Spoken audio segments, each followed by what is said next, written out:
Your people, and we're like such tight, we're such a tight-knit group. Ah, pun intended.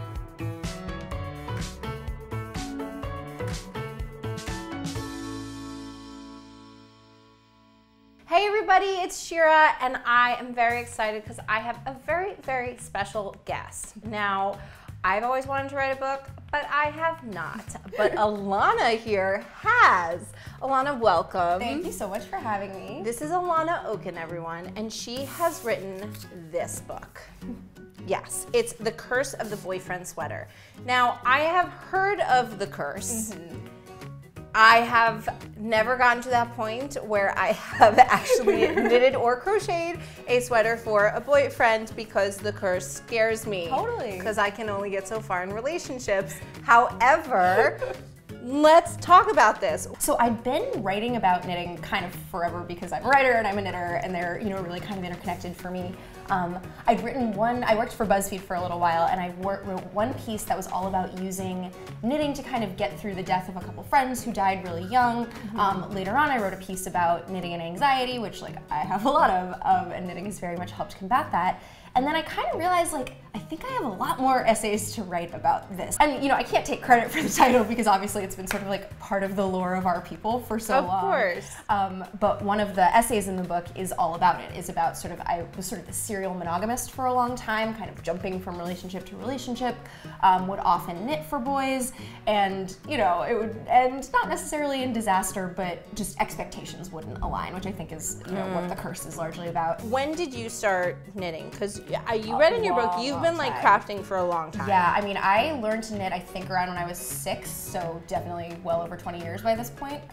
It's just kind of been part of my DNA. I don't really remember a time when I didn't know how to knit. I remember learning, but I can't tell you what the day before that felt like. What is one of your most favorite things to make? Oh man, I'm such a sweater knitter. I mean, I love making sweaters for myself, and probably, I would say 2 or 3 times a year, I just get bit by the bug. I need to have this sweater yesterday. And there's something to that too, I think, making a garment that just fits you, that feels like this is not something that the universe is telling me I need to fit into or needs to be a certain way, but is something I can just sort of design to my specifications. And if I want it to be baggy, or if I want it to be tight, or if I want to make the neckline kind of low, I have the power to do that. It feels I know the word empowering gets thrown around a lot, but I don't know, it's definitely an aspect of my own life where I feel like I have control that I don't otherwise have. And I think knitting in general is empowering, totally. Right? Sweater or not. If you've never picked up something, and this is the first Tea with Shira episode you're ever watching, first off, where have you been? But also, knitting and crocheting, I can't leave out the crocheters, but knitting and crocheting, it's the fact that you take literally a ball and 2 needles or a hook, and you make something, whether it's a hat, a scarf, a sweater, a blanket, any socks, anything. That to me is mind-blowing. It's magic. I just made my boyfriend a pair of socks for Christmas. That's a big deal. Yeah. I think I write about this in the book a little bit because I think that the sweater curse is real in as much as if your expectations are misaligned, if you think that making someone a sweater or committing in this way will mean that they fix everything about you, or that you've arrived and you don't need to worry anymore, you've sort of gotten your love and that's it, then you're gonna be disappointed, then you're gonna be out a bunch of balls of yarn and, a couple years of your life or whatever. But I do think that there's something so selfless and so lovely about just sort of saying, you know what, this person I love, I want them to be warm. There's something selfish about it too. It's I want them to think of me. I want you to think of me when you put on this hat or these socks. It's not, I think, a totally just sort of, just selfless act. But I don't know, I think that you kind of just got to know what you're getting into when you go into it. I totally feel that way and respect that. Yeah. So we mentioned something about yarn, so I have to ask, what is your favorite Lion brand yarn? Oh my god, I am such a thick and quick girl.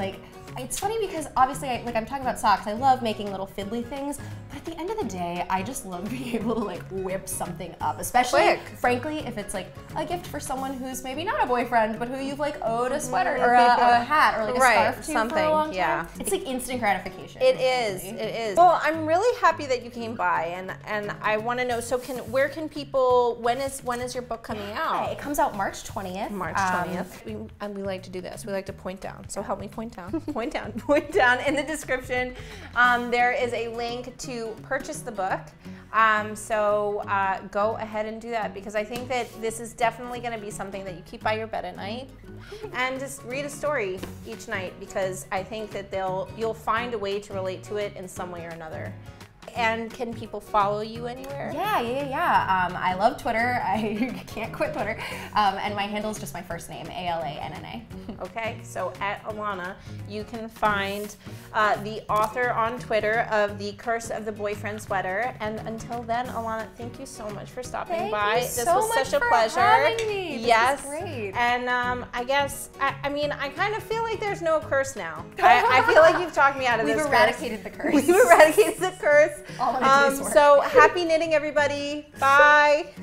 I really enjoyed, reading it, because it's not like one long book, right? You can kind of like read it, like go have a cookie, come back, exactly. like take While a break, you have your do cookie. some knitting,